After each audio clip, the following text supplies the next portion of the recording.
May aga sa tanan, magkatuon ta karon di sa pulong sa Dios. Ginatawag nga kapasayloan nga doktrina nga pagtulunan. Kung ano ang ginatawag nga kapasayloan nga ara sa pulong sa Dios. Well, ini siya naghahatag sang tibuok o kon kabukusan nga pagpasaylo sa Dios nga Amay tungod sa ginhimo ni Jesus Christ sa ibabaw sa cross katong nahitabo sang 30 AD nga ginbayran niya ang aton mga sala.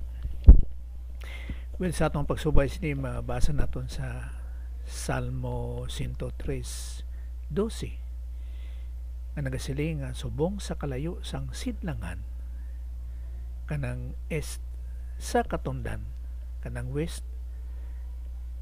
amo kalayo ang iya pagpahilayo sa aton sang aton mga paglalis nga butsinganon sini nga halin sa as far as the east nga ang east is halin sa west, no, ngano hindi man sa north kag south, no, kay ang butsinganon sini nga ang kapasiluan sa Dios hindi mo masukod, unlimited ang iyang kapasiluan, hindi ni mo matungkad ang iyang kapasiluan.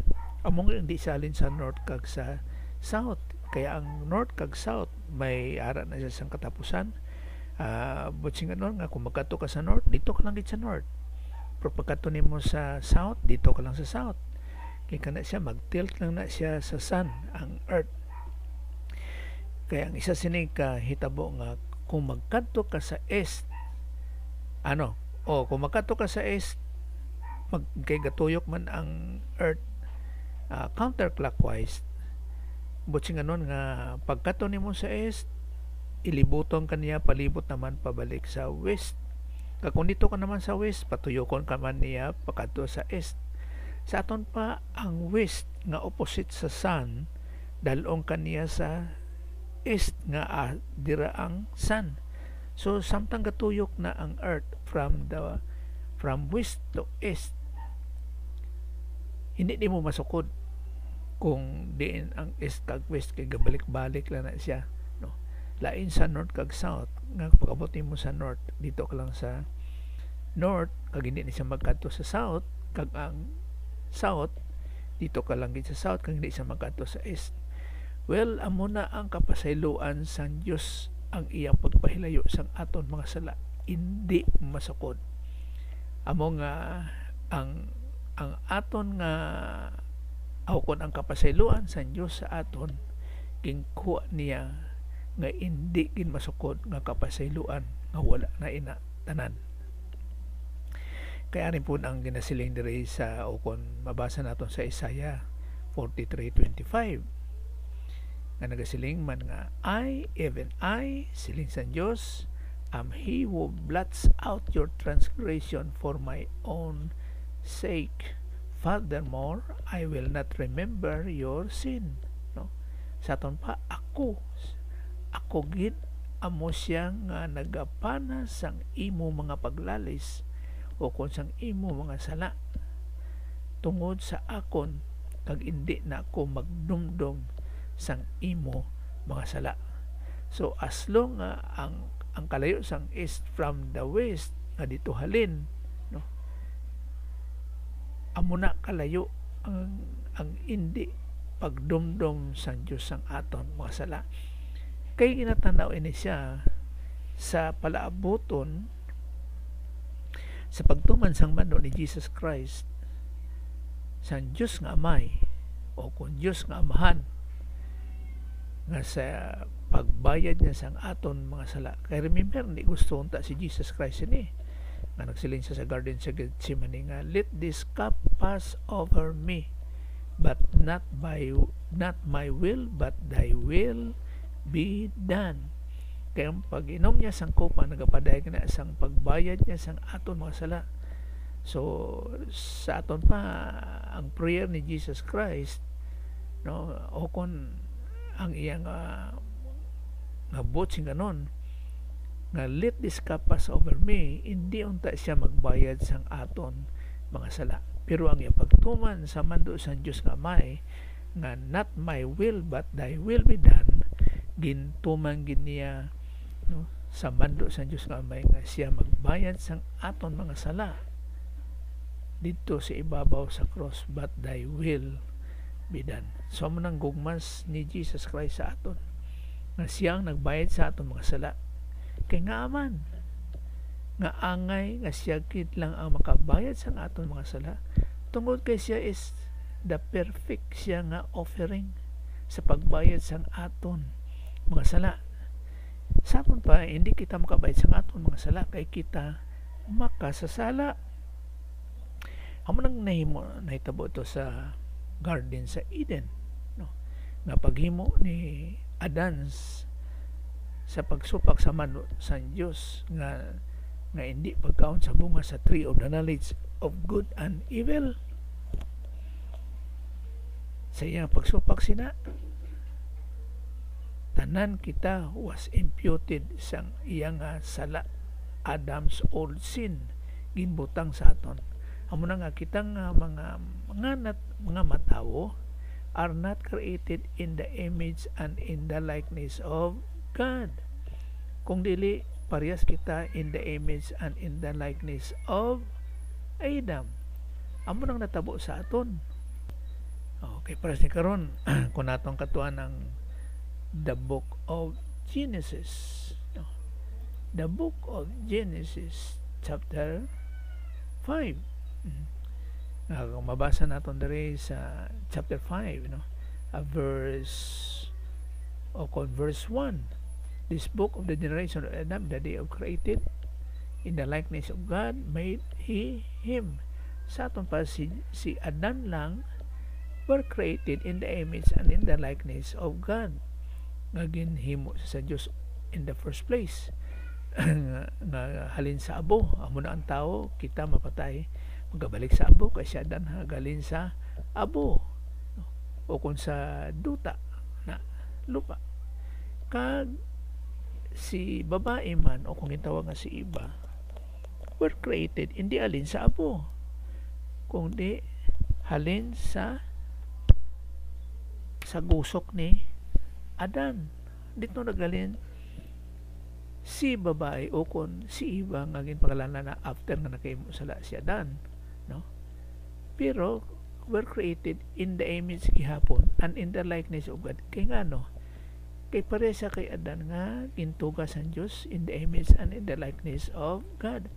But ganon, perfect, sinless, wala sang sala. Kag remember kita makasasala pag procreate sa aton o kung pagbunag sa aton o kung pagbata sa aton, we are created nga sinful, maka sasala. Amo na kita ginbata nga makasala nga kinahanglan sang salvation. Whereas nga si Adan sa garden sa Eden nga pagtuga sa iya hindi sa kinahanglan og salvation kay he is perfect in the image and in the likeness of God. So mabalaan po nato ni kung matun-an nato na ginatawag nga in the image, shadow image, meaning to say chilom ba siya or dimot, kag in the likeness dimot ba or chilim, no? In particular sa pagtanaw sini sa Hebrew nga pamulong nga they were perfect in the image and the likeness of God.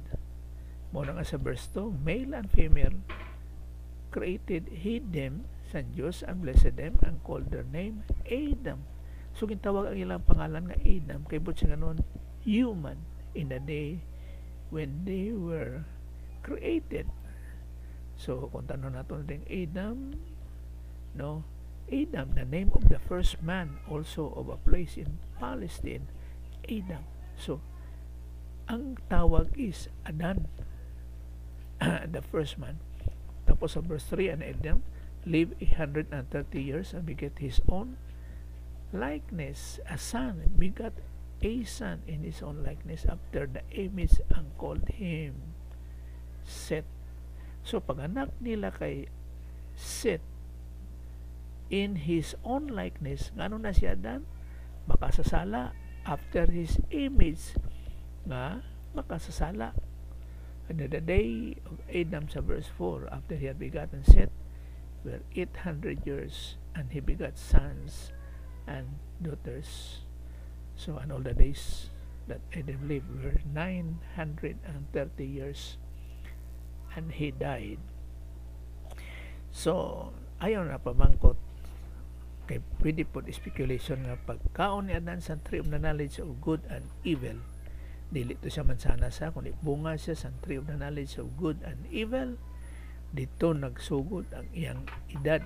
Minito siya kay may deterioration na tungod kay nahimo na siya nga makasasala, kay nagsupak siya sa mando sa Diyos nga ano silid sa Diyos, surely you will die, o kung dying you shall die. Doon na sa kadet din na ang surely you will die, surely ang death which is mot, and you will die which is mot, immuti-its na siya sa Hebrew. So kadua siya namatay, nga pagkaon niya namatay sa dayon sa gilayon. So kung mabasa natin dere sa Genesis chapter 2 verse 17, luwas lang sa bunga sang kahoy nga nagahatag sang kahibalo, sang ihibalo kung ano ang maayo kag ang malain, kay sa tion nga kaunon mo ini sigurado gid nga mapatay ka sa gilayon. Cert na kung sa NIV pa, you will certainly die, mot. So namatay siya. Ano una nga kamatayan nga na natabo kay Adan? Amo ang espirituhan nga kamatayon sa ginatawag nga pagkamulag sa Dios. Kag sunod sina nga kamatayon amo ang physical nga kamatayon. Sa physical, sa lawas nun nga pamagi nga kamatayon. So dira nagsugod kung dira ang kamatayon nga naitabo kay Adan sa Garden sa Eden, kag amo po nang natabo sa kay Jesus Christ, kadua po siya napatay sa pagbayad sa atong mga sala, kag sa lawas ng kamatayon nga gin-reconcile kita sa Dios kung magtuo kita sa sina nga pamaagi, no, nga nagginbayran niya atong mga sala, espiritual nga kamatayon nga amo nang sala ang ginhimo ni Adan sa Garden sa Eden, nga namulag sa Dios. So may reconciliation ka sa Dios kung magtuo ka, kag namatay siya sa unod si Adan, kag si Jesus Christ man namatay man sa unod kag nabandaw sa katatlong adlaw. So gindaog ni Jesus Christ ang kamatayon nga nitabo kay Adan sa Garden sa Eden sa ginatawag nga espiritual nga kamatayon, ang pagbayad niya sa aton mga sala ni Jesus Christ dito sa Dios nga Amahan siya nagbayad. Ang tawag nga magtuon kita sa doctrine of propitiation, ano, nga ang God the Father was satisfied sa pagbayad ni Jesus Christ sa aton mga sala. Pero kung kita magbayad sa atong mga sala, hindi masatisfy, hindi makontento ang Diyos nga Amay, kay may ara kita o kung makasasala kita. So amo ning mga hitabo po sa ritual sa mga Israelites sa Old Testament, kanang sin offering kag sin offering, no, sin offering sa ilang mga ritual nga kapasiluan sa mga sala, ang mga burnt offering ang ginhimo nila. Kay nga aman tungod kay nagkapaabutay pa na sa pagbayad ni Jesus Christ sa atong mga sala. So sa aton pa kana mga rituals nga ginhimo nila sa Old Testament nga kapasiluan sang ilang mga sala, no, kada mo ila sang sala may ara gid sang sin offering, no, kag burnt offering sa kapasiluan sang ila mga sala. So kung kapilas lang maghimo for reconciliation nga kapasiluan, amo na maghimo sila sang sin offering o kon burnt offering nga nagadagway sa palabuton nga si Jesus Christ is the Lamb of God that will take away the sins of the world. So pinagay kay Jesus Christ ang reconciliation naton nga nakita sa spiritual death sa God the Father, ang reconciliation naton. Amo na nga ang credit, ang merit na kay Jesus Christ, which is the object of our faith sa kaluwasan, hindi sa aton nga maayong buhat good works. Walay tao by our own good makahatag sang kapasayloan sang aton mga sala. Hindi pinagi lang gid kay Jesus Christ, sa iya lang gid nga pamagi. Kay nga aman Kay ang aton righteousness sa tubangan sa Dios mahigko kaayo. Para sa ginasiling diri sa Isaiah 64:6, but we are all as an unclean thing, nagabasa sa King James Version, and all our righteousness are as filthy rags, pinakamahiko at trapo. So kung ano man nga pinakamahiko at trapo ang imong nahibalan, pinakahiko ang atong righteousness. All our righteousness, bisan ano ka strive nato to have righteousness nga ma-present sa Dios, pinakamahiko, and we all do fade as a leaf, and our iniquities like the wind have taken us away. So walay pulos ang atong righteousness in the sight of God. Amo na nga si Jesus Christ ang pamagi sang aton nga kaluwat. Kakamuman yung ginasiling diri sa sa Titus 3:5, not by works of righteousness which we have done not the works of righteousness which we have done, dili gikan sa mabuhat sa pagkamatarong nga atong ginapamuhat, kung dili sumala sa iyang kaluoy. Giluwas kita niya pinagi sa paghukas sa bag-o nga pagkatao sa pagbago sa espiritu, not by our own righteousness nga atong ginihimo, but according to His mercy. Mo na nga pinaagi lang jud kay Jesus Christ, which He said on us abundantly through Jesus Christ our Savior. Amo na nga pinaagi lang kay Jesus Christ ang pamaagi sang kaluwasan, not by our own righteousness. So ang tanan ginpasaylo na sa Diyos nga Amay. Remember nga si Jesus Christ nagbayad sang aton mga sala dito sa God the Father. Dito siya sa God the Father nagbayad sang aton mga sala. Para sa karon sa Hebrews 9:14, how much more shall the blood of Christ, minto siyang pagbayad sa aton mga sala, who through the eternal Spirit offered Himself without spot to God, without spot, walay sin, to God the Father, purge your conscience from dead works to serve the living God. So ang pagbayad ni Jesus Christ, dili siya nagbayad sa kay Satan, bukod sa sino nga mga angels, na by the way si Satan is an angel also, but to God the Father. Kay nga naman, kay ang God the Father mao ang luwas sa aton, pinagi kan Jesus Christ. Amo na siya sa ka point nga we are sealed by God the Holy Spirit. So kung magtong kita sinataw nga forgiveness, kay damo ni siya ang goal nga mga pag kanang pagpadayag sa ginataw nga forgiveness sa isa na pagkabahin.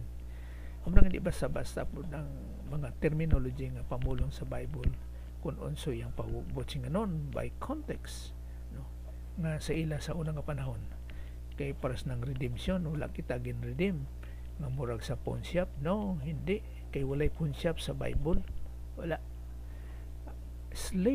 Sa slavery na mo na gin-redeem kita to the slave market of sin, kaya ada kita sa kung ada kita sa ginataw nga pagpakasala nga mga pamulong. Amo na nga ang pagtuon sa Bible, makatugi ka sa iyang sa ginataw nga context kung asang iyang senaryo, hindi sa aton karon. Pero ang application eternal na ay kuna siya kanang as in general, o kung sa kabugusan, o kung masulti naton eternity gina siya, eternity past, eternity future, mga sa pagpadayag dira. Kay sa kabutan diri kung magbasa kita sa ginataw nga forgiveness, so di ta makatudi sa tula nga isa kabahin, kay sila na iyang panahon. Pero isa kabutangan na ay imputation sa tua, isa kabutang kung magtong kita sa tawag nga righteousness, nga amo na nga matarong kita sa atubangan sa Dios tungod sa kay Jesus Christ. Kay nga naman tungod kay butangan ka o kung impute butang ka sang righteousness which is perfect righteousness nga halin sa Dios sa pagtuod ra kay Jesus Christ, para ni karon sa Romans chapter 3 verse 24. Even the righteousness of God, so perfect righteousness through Jesus, through faith in Jesus Christ, ikaw nga nagtuo sa kay Jesus Christ, for all those who believe, for there is no distinction. Walay kalahian, walay kalainan, dili iba ang righteousness nga naa karon sa imo kung mag-believe ka kay Jesus Christ nga who He is, nga si Jesus Christ is God, nga ginbayran niya ato mga sala dito sa ibabaw sa cross, kag namatay siya sa unod kag nabanaw sa karatlong adlaw, nagkayap sa langit, nag-ascend into heaven, kag naa at the right hand of God the Father, no? So mao nang nahitabo kay Jesus Christ nga sa pagbayad niya sang aton mga sala dito sa ibabaw sa cross, nga ang object of our faith is si Jesus the Christ, no? Wala iban nga Jesus kundi nga the Christ. Kay nga tungod kami haraman sa Bible abi nga Jesus po dira. So halimbawa karon mabasa naton sa Colossians chapter 4 verse aton patanaw diri mabasa naton diri sa Colossians chapter 4 verse 11. And Jesus which is called Hostos, so si Jesus na siya nga dili the Christ kundi nga ginatawag nila nga si Hostos nga Jesus, who are of the circumcision, so kuan siya kanang Jew, Israelite. Kay nga naman tungod kay circumcised siya, kay sa Bible ang mga circumcised diri mga Israelites lang. These only are my fellow workers unto the kingdom of God, which have been a comfort unto me.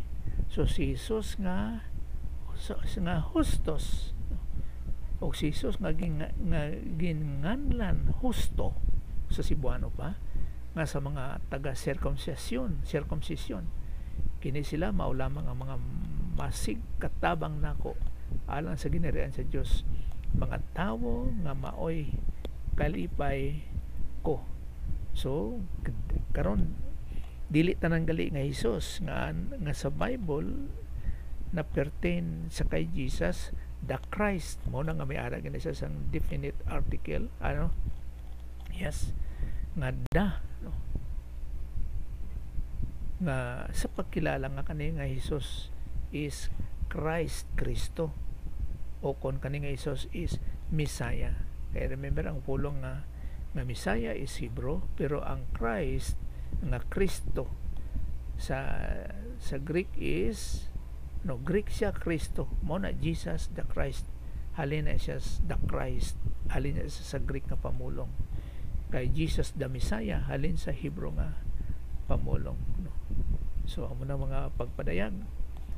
So gibutangan niya kita sang absolute righteousness, mo na nga sa mata sa Diyos you are righteous, hindi siya imong buhat kundi nga impute, gibutangan niya ka sang absolute righteousness, perfect righteousness, tungod kay nag-believe ka kan Jesus Christ, nga si Jesus Christ is God, tapos kinbayran niya itong mga salito si Baba sa cross, tapos namatay siya sa unod kag nabanaw sa katlong adlaw, kag nag-ascend unto heaven, nagkayop sa langit kag yaras tong kamot sa Dios nga Amay.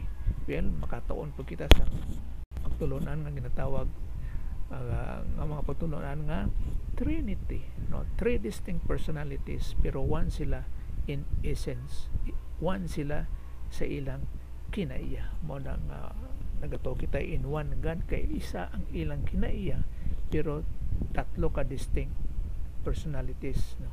Lain ang God the Father, God the Son, kag God the Holy Spirit. At the same time, pagbilib nimo kan Jesus Christ, tagaan o imputation gyapon nga ginbutangan niya ikaw sang eternal life.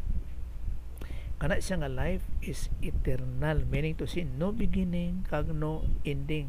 Kay kana siya is Zoe life.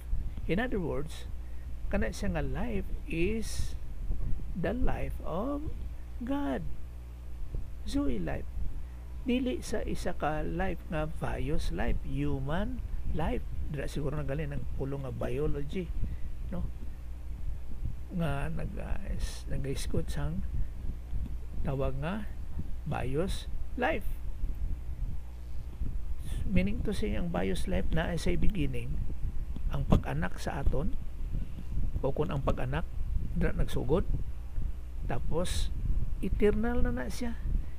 In other words, nga ang tao nga unbeliever, dili siya luwas, eternal siya pa impyerno. Pero kung ang tao nga believer kay Jesus Christ nga luwas, eternal po siya pa langit.